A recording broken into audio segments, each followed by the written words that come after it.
No próximo capítulo da novela Terra Nostra, Juliana se recusa a entrar e pede que Damião vá falar com Antenor. Damião enfrenta o homem perguntando o que ele faz rondando a casa e alertando que seu patrão pode não gostar disso. Antenor afirma não se importar com o patrão e diz que quer falar com Damião.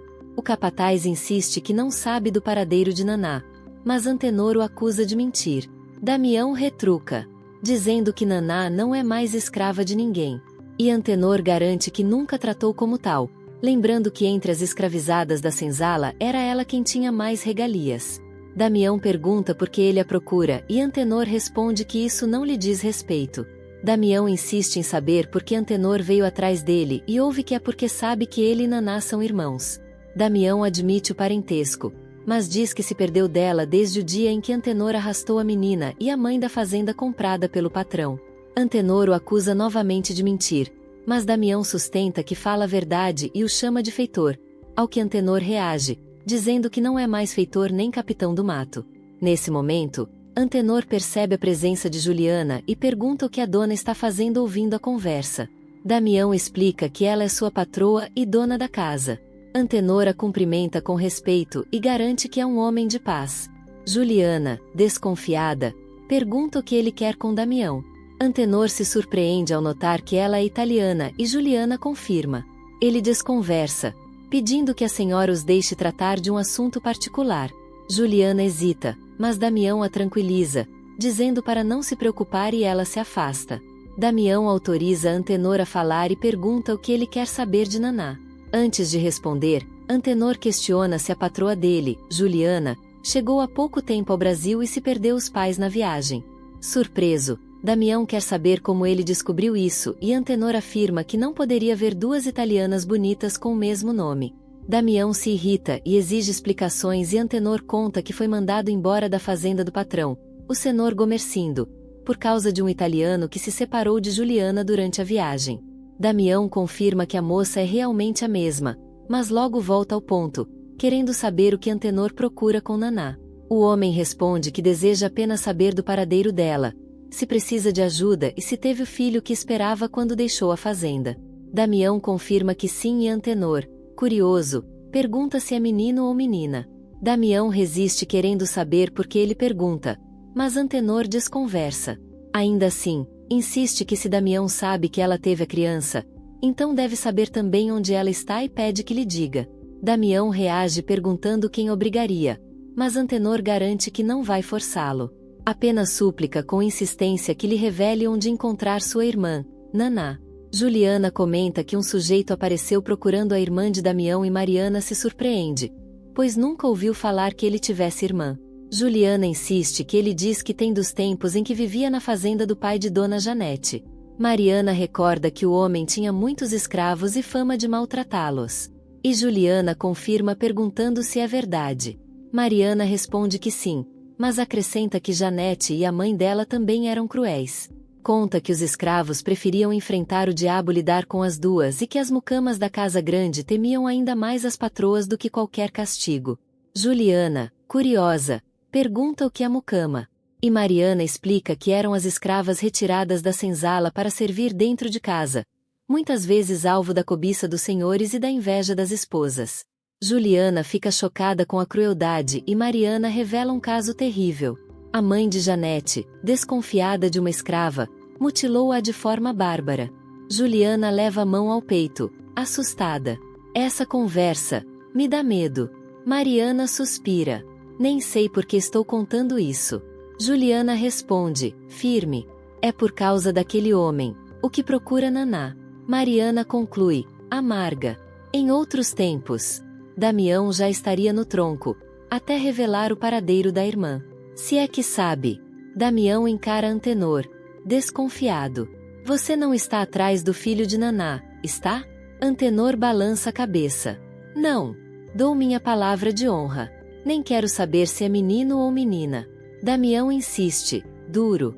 Tenho certeza de que está a serviço de algum fazendeiro. Antenor se defende. Já fui despedido. Não tenho ligação com ninguém. Mesmo assim, Damião não cede. Para mim, você sempre será feitor. Antenor ergue a voz, quase implorando. Não me chame assim. Confie em mim, por favor. Ele revela. Gomercindo, o pai da criança, nunca se importou com Naná, nem com o filho que ela esperava. A única que demonstrou algum interesse foi Dona Maria. Antenor lembra. No dia em que deixou a fazenda, Naná a enfrentou. Disse que se o filho fosse homem, mandaria para o pai criar. Damião arregala os olhos. Ela, disse isso? Disse. Confirma Antenor. Admirado. Teve coragem. Depois de um silêncio pesado, Damião enfim admite. Sei onde Naná vive, mas só a encontrará, se ela quiser. Ele acrescenta, preocupado. O filho dela nasceu homem. Meu maior medo é que o pai queira tomá-lo de volta. Antenor garante. Nunca contarei isso a Gomercindo. Dou minha palavra de honra. Ele pede, quase suplicando. Me diga onde posso achá-la. Damião responde firme. Primeiro preciso falar com ela. Preciso de um motivo para que aceite vê-lo. Antenor, emocionado, lembra baixinho. Uma noite, ela me ouviu chorar, depois que foi obrigada a se deitar com o dono, que não era eu. Em outra casa, Augusto fala com Paola. Quando meu pai chegar, almoce com ele. Eu não posso ficar. Paola se irrita. Como assim? Preparei o almoço para nós dois. Augusto insiste. Almoce com ele. Não posso esperar. Paola pergunta de novo, impaciente. E descobre a verdade. A sua esposa voltou, e trouxe a irmã junto. Paola. Augusto a repreende. Não fale assim dela. Mas Paola explode, inconformada. Maledeta. Augusto se despede, seco. Meu pai fica. Eu preciso ir. Ele sai. Sozinha. Paola rosna com rancor. Quem dera Maledeta tivesse pegado febre. Na casa de Angélica, Rosana comenta com a irmã. Ontem preparei jantar e Augusto não veio. Agora vamos ver se aparece para o almoço. Angélica o defende. Ele cuidava dos negócios. Rosana ironiza. Negócios. Espero que não esteja almoçando com amigos, ou com o pai, como ontem. Angélica garante. Doce. Se soubesse que estávamos aqui, teria trazido o pai para jantar. E até para dormir. Rosana estreita os olhos. Você acredita em tudo o que seu marido diz? Angélica confirma. Firme. Acredito sim. Rosana então dispara, amarga. Nossa mãe também acreditava no pai. E mesmo assim, ele se deitava com as escravas. Angélica franze a testa com a lembrança da irmã. Estranho isso, Rosana. Rosana retruca com ironia. Estranho nada. É porque homem não presta. Angélica provoca, rindo. Nem o seu italiano, nem ele. Confirma Rosana.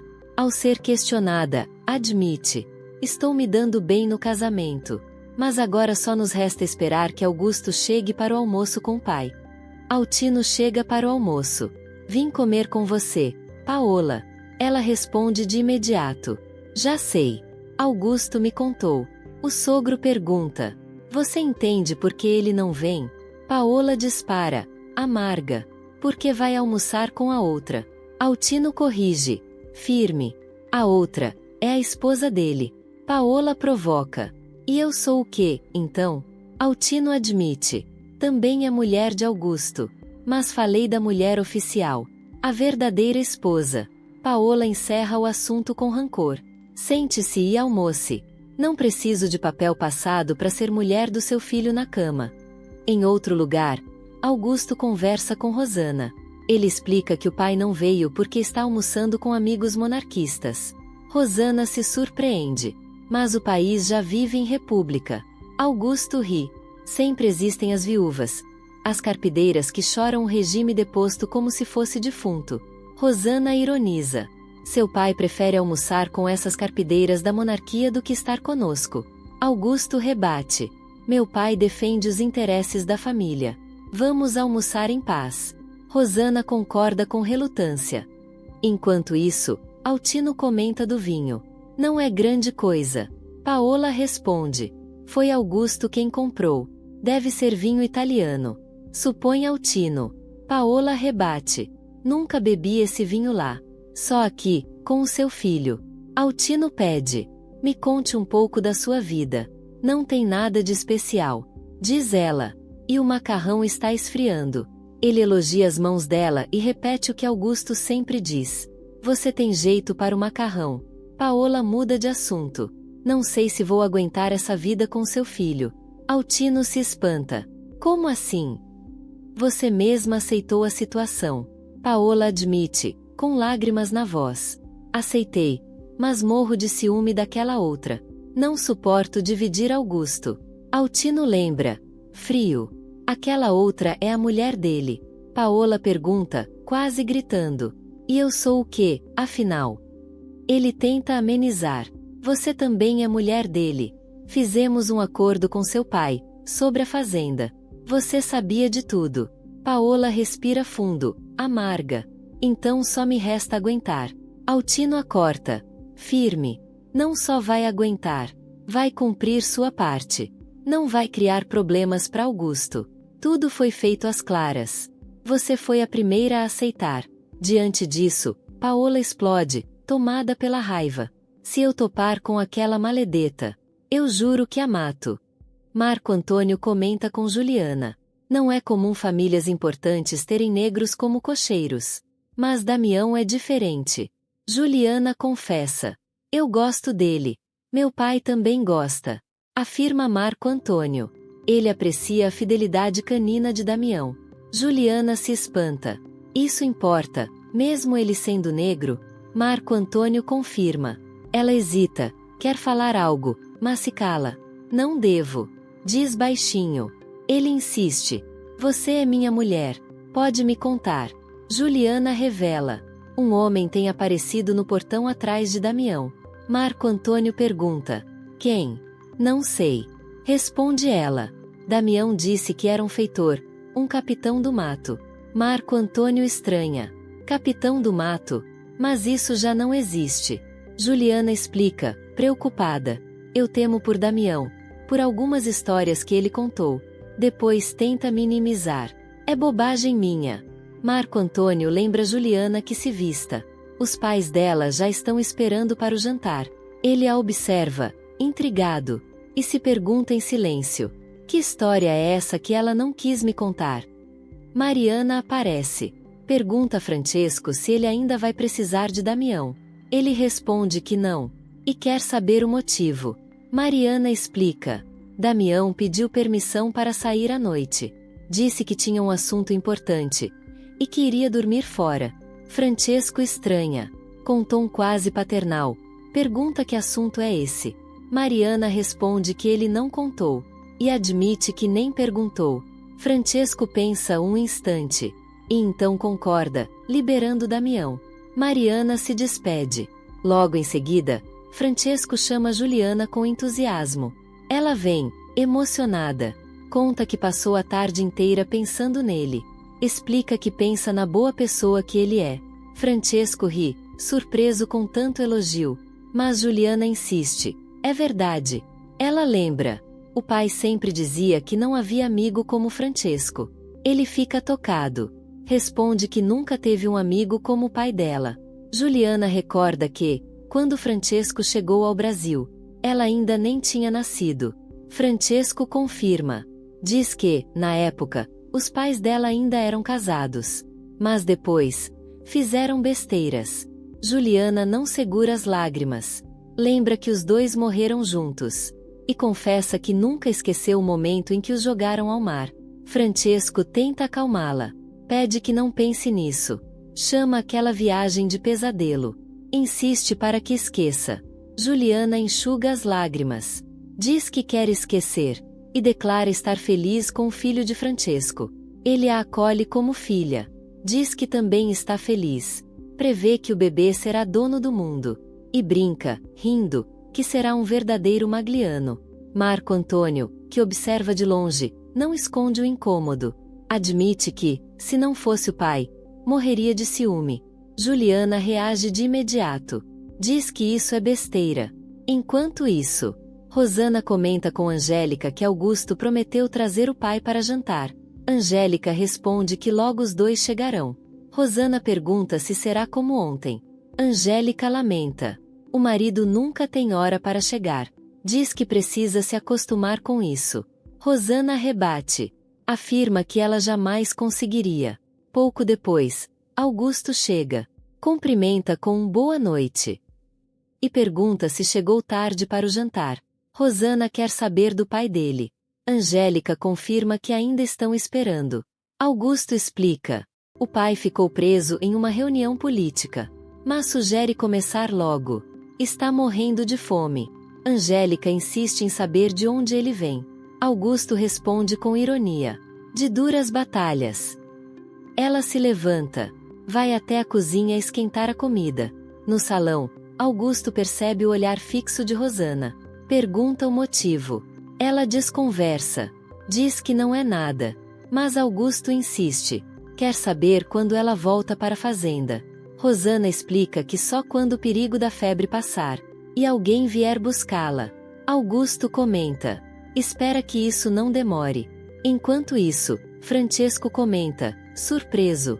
O Congresso Paulista colocou na ordem do dia um projeto do presidente Campos Salles. Um crédito especial para contratar mais 60.000 imigrantes para a lavoura. Marco Antônio observa. Até então, o governo federal ajudava a subvencionar essa vinda. Francesco explica. Agora será o Estado que vai arcar com todas as despesas. E quem paga, são eles. Janete se mete na conversa. Lembra que tudo isso acontece por causa da princesa Isabel, que libertou os escravos. Marco Antônio acrescenta. Não havia mais condição de manter os negros na lavoura como cativos. Francesco concorda. Marco Antônio reforça. Além de tudo, manter escravos era uma vergonha para a nação.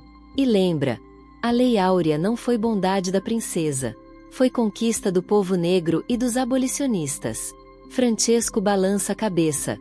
Concorda de novo. Janete entra na conversa. Comenta que agora estão trazendo italianos.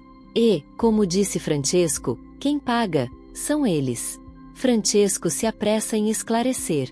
Ele mesmo veio por conta própria. Janete rebate. Diz que não falava dele. Marco Antônio provoca. Pergunta se ela se refere à esposa dele. Mas Janete nega. Explica, irritada, que não dá um passo em São Paulo sem topar com italianos. Parece até que a cidade é só deles. Francesco responde firme. Diz que em toda parte ela vai encontrar italianos. E todos estarão trabalhando. Janete respira fundo. Concorda de forma contida. Mas encerra o assunto. Anuncia que vai se deitar. Despede-se com um buona noite. Silêncio por um instante. Marco Antônio quebra o clima. Pergunta ao pai se há notícias dos monarquistas. Francesco responde que ainda não. Marco comenta. Pelo tom da conversa de mais cedo, Altino parece adepto dessa causa inglória. Francesco estranha. Quer saber, inglória, por quê? Marco explica. Com Campos Salles no comando do Estado, não se brinca. E espalham boatos de que o Dr. João Mendes de Almeida pretende fundar um centro monarquista. Francesco confirma que também leu algo a respeito. Marco ironiza. A República mal começou e já tem gente querendo derrubá-la. Francesco sorri com desdém. Diz que Campos Salles passa por cima de todos eles. Marco acrescenta. O presidente Prudente de Moraes foi operado da bexiga. Está mal de saúde. Quem governa é o vice, Manuel Vitorino Pereira. Francesco confirma que sabe. Lembra que Prudente sofre com dores desde 1891. Marco completa. Pelas complicações da operação, parece que este ano ele não volta ao poder. Francesco comenta com ironia. É mais fácil derrubar o vice do que o próprio presidente. Marco arremata. Esses malucos vão arranjar sarna para se coçar. Francesco pega papel e pena. Decide escrever sobre o assunto. Enquanto isso, em outra cena, Gomercindo diz que o que aconteceu com Bartolo não foi febre. Se fosse, ele não teria se levantado tão rápido. Mateu, entre o tilintar da louça, concorda. Admite que foi bobagem ter mandado as filhas embora. E acha que já é hora de trazer Rosana de volta. Gomercindo concorda. Propõe que Mateu vá amanhã mesmo a São Paulo atrás dela. Mateu hesita. Não conhece a cidade. Não sabe onde mora o Dr. Augusto, nem a própria filha, Angélica. Gomercindo pergunta a Maria se Angélica deixou algum endereço. Maria, exasperada, responde que não. Mateu fica preocupado. E agora? Como vou atrás da minha mulher? Já Marco Antônio conversa com Juliana. Confirma que o que Damião contou é verdade. Quando o pai assumiu a fazenda herdada do avô, reuniu os escravizados. Fez um acordo com eles. Já previa que a libertação estava próxima. Juliana se espanta. Pergunta se é verdade que a avó e a mãe dele maltratavam as escravas. Marco Antônio se irrita. Desconversa. Para mudar de assunto, lembra os versos de Castro Alves. Os mesmos que fez Juliana ler.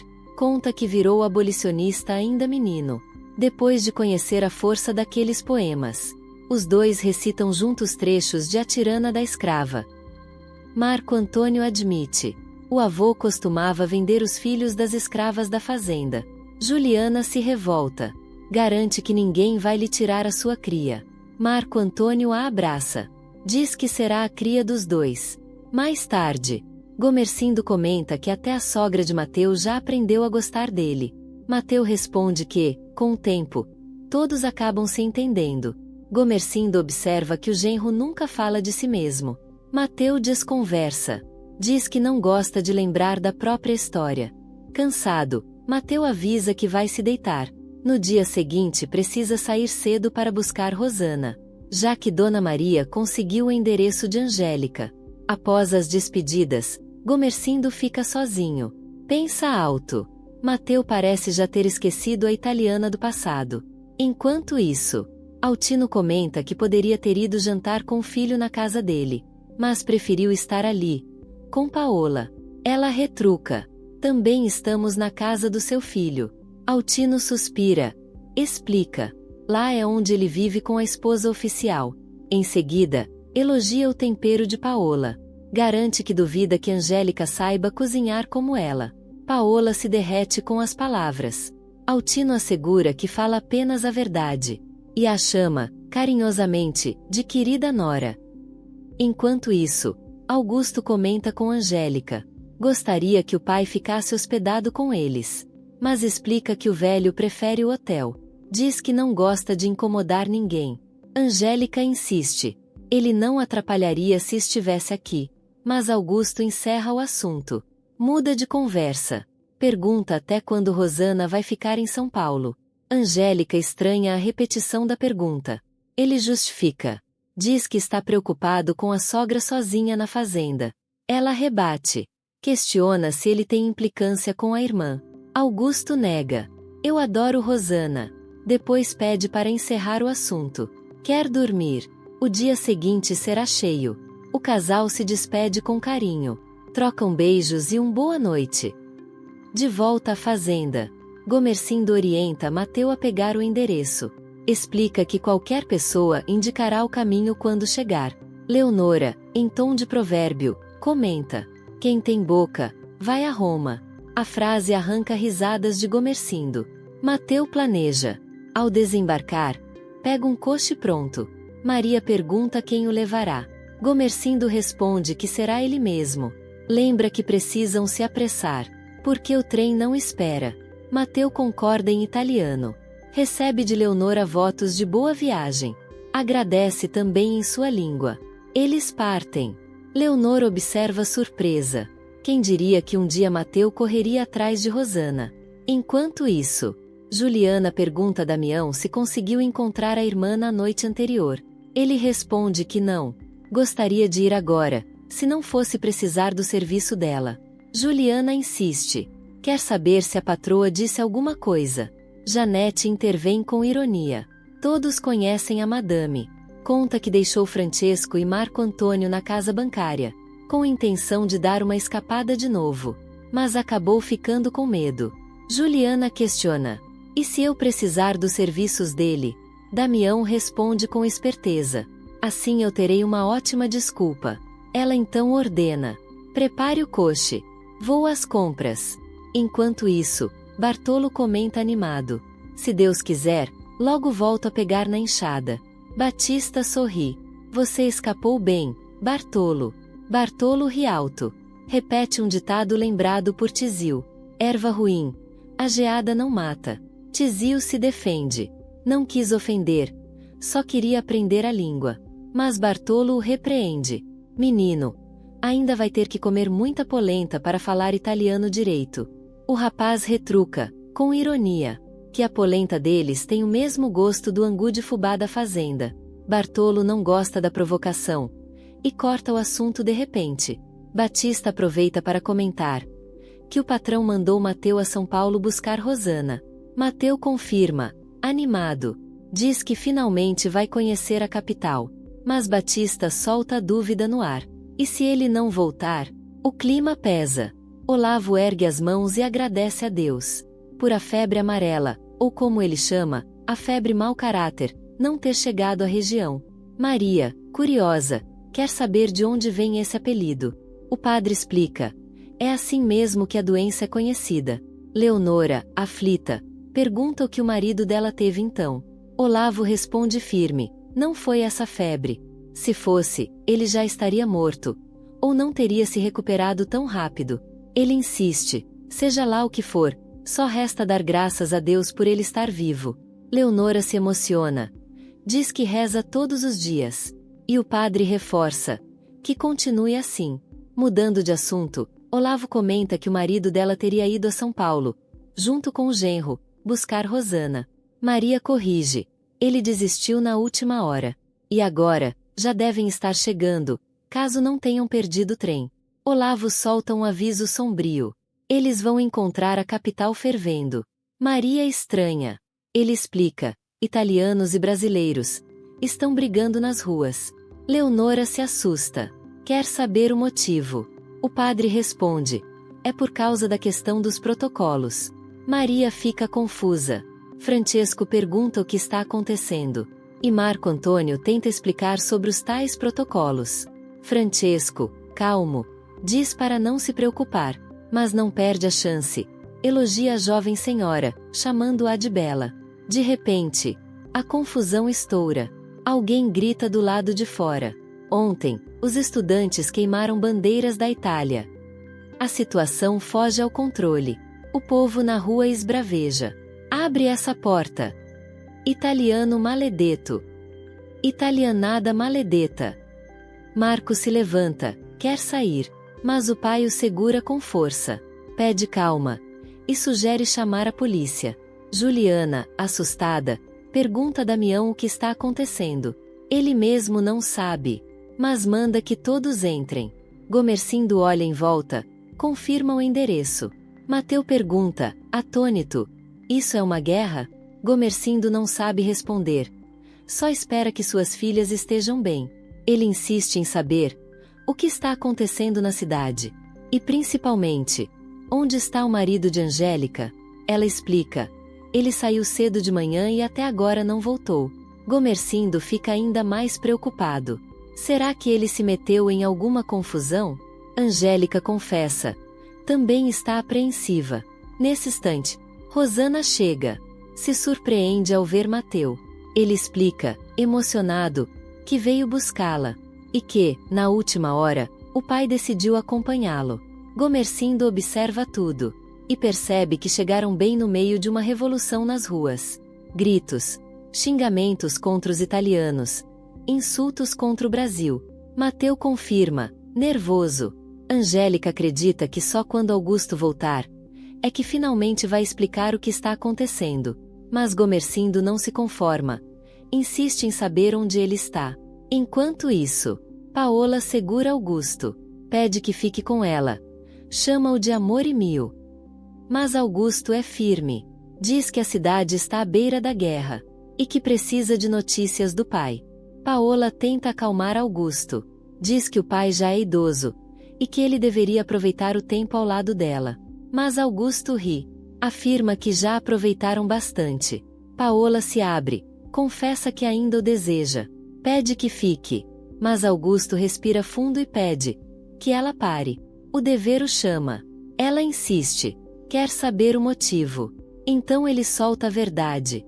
Ontem esteve numa manifestação onde queimaram a bandeira da Itália. Paola arregala os olhos, espantada.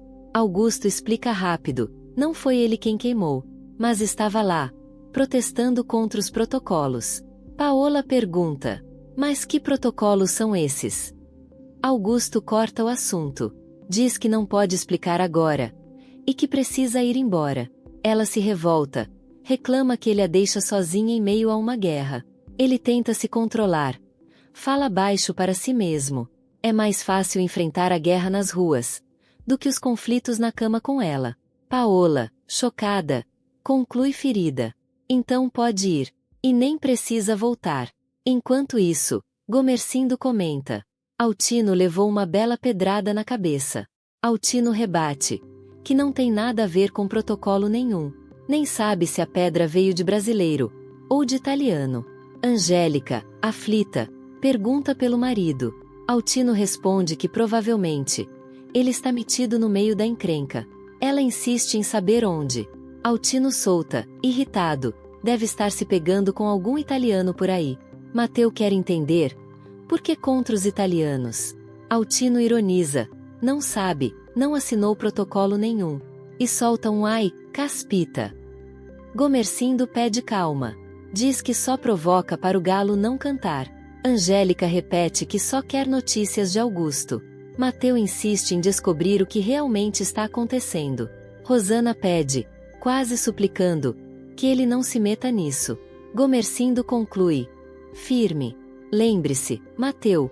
Agora você é brasileiro. Meta isso na cabeça. Na rua, Juliana tenta fazer compras. Mas o coche é cercado pela multidão. O pobre Damião quase cai, empurrado pela turba. Janete pergunta, irritada, por que ela saiu às compras. Juliana responde, que não sabia que aquilo ia acontecer. Mariana a repreende. Lembra que deveria pensar no filho. Juliana se defende. Diz que estava tudo calmo quando saiu. Luía pergunta quem está brigando. Juliana admite que não sabe ao certo. Só sabe que são os italianos. Janete supõe que deve haver algum motivo justo. Juliana então conta.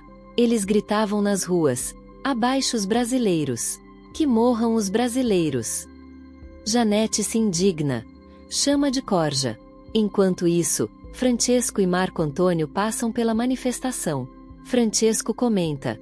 Que até parece que vão botar fogo no mundo. Marco Antônio rebate. Pode ser o início de uma guerra. Janete, nervosa, pergunta o que está acontecendo. Juliana chega em casa ofegante.